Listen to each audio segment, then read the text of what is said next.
ये घटना है सन 2005 की, जब एक एरोप्लेन न्यूयॉर्क से उड़ान भरता है। लेकिन उड़ान के थोड़ी देर बाद ही पायलट को समझ में आ जाता है कि इसका जो फ्रंट व्हील है खराब हो चुका है।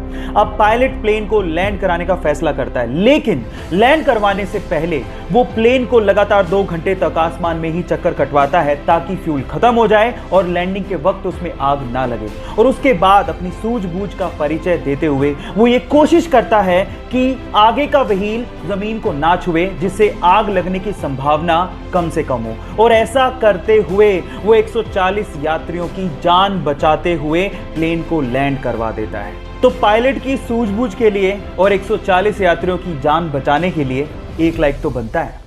चलिए गाइस, आपकी नॉलेज चेक करते हैं। क्या मुझे बता सकते हैं कि दुनिया में माउंट एवरेस्ट की खोज से पहले सबसे ऊंचा पर्वत कौन सा था? मैं आपको 5 सेकंड का टाइम देता हूं, सोच के बताइए।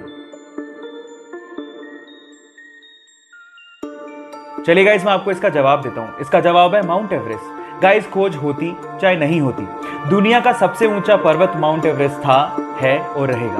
बाय द वे, आपकी नॉलेज के लिए बता देता हूं कि माउंट एवरेस्ट की ऊंचाई 8,848 मीटर है, जिसे इंडियन मैथमेटिशियन राधानाथ सिकदर ने ही नापा था।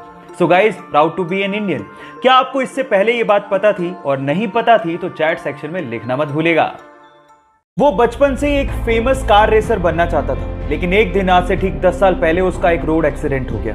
उसकी जान तो बच गई, लेकिन उसने उस एक्सीडेंट में अपने दोनों हाथ खो दिए। लेकिन फिर भी उस बंदे ने अपने पैशन को नहीं छोड़ा और उसने सोचा कि वो अपने पैरों से कार को चलाना सीखेगा। उसने अपनी कार को मॉडिफाई किया और अपने पैरों से कार को चलाने की घंटों और दिनों तक प्रैक्टिस करता रहा और एक दिन वो उसमें कामयाब हो गया। और उसके बाद उसने पोलैंड के कार रेसिंग कंपटीशन में पार्टिसिपेट किया और उस रेस को जीत के उसने सबको हैरान कर दिया। उस बंदे का नाम है बार्टोज ओस्टालेविस्की। गाइस, उसके कभी ना हार मानने के जज्बे को मैं सलाम करता हूं। hey guys, एंशिएंट टाइम में यानी पुराने जमाने में हमारे इंटेलेक्चुअल्स को लगता था कि मैथ्स में एक ऐसा कोई सिंबल होना चाहिए विच रिप्रेजेंट्स नथिंग, यानी नथिंग को रिप्रेजेंट करने के लिए भी तो कोई सिंबल होना चाहिए। सो इसी को ध्यान में रखते हुए 5th सेंचुरी में एक इंडियन मैथमेटिशियन आर्यभट्ट ने जीरो को इन्वेंट किया। And let me tell you guys, zero का जो सिंबल दिया गया था वो हमारे पुराने मंदिरों, स्पेशली ग्वालियर के मंदिरों के दीवारों पे खुदा हुआ आप लोगों को दिख सकता है। सो गाइस, अगर आप ये सोचते हैं कि जीरो की इन्वेंशन कोई बड़ी इन्वेंशन नहीं है, तो मैं आपको आपकी जानकारी के लिए बता देता हूं, अगर जीरो इन्वेंट नहीं हुआ होता ना तो बाइनरी लैंग्वेज नहीं आती, और बाइनरी लैंग्वेज नहीं आती तो एक कंप्यूटर लैपटॉप कुछ नहीं होते। जब शून्य ना देता भारत तो चांद पे जाना भी मुश्किल था। क्या आपको पहले से बात पता थी? और नहीं पता थी तो चैट सेक्शन में लिखना मत भूलिएगा। गाइस, बाइक चलाना किसे नहीं पसंद, लेकिन असली प्रॉब्लम आती गर्मियों में, जब कोई स्कार्फ या फिर रुमाल पहनने के बाद हमें हेलमेट पहनना पड़ता है। और गर्मी होने की वजह से थोड़ी दूरी तक चलने के बाद जब हम हेलमेट उतारते हैं तो पूरा मुंह पसीने से भर जाता है।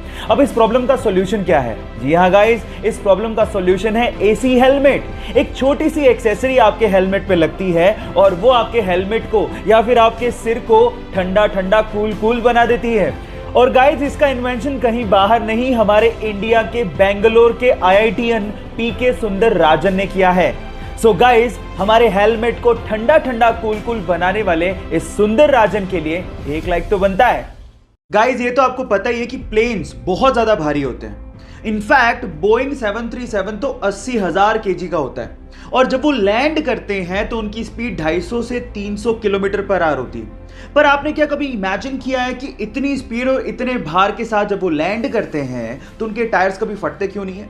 मैं आपको बताता हूं।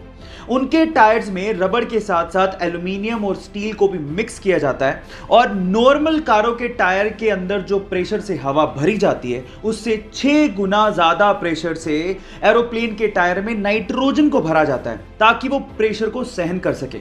क्या आपको इससे पहले तक ये फैक्ट पता था? नहीं पता था तो चैट सेक्शन में लिखना मत भूलिएगा और हमारे YouTube चैनल को सब्सक्राइब करना मत भूलिएगा, लिंक बायो में गिवन है।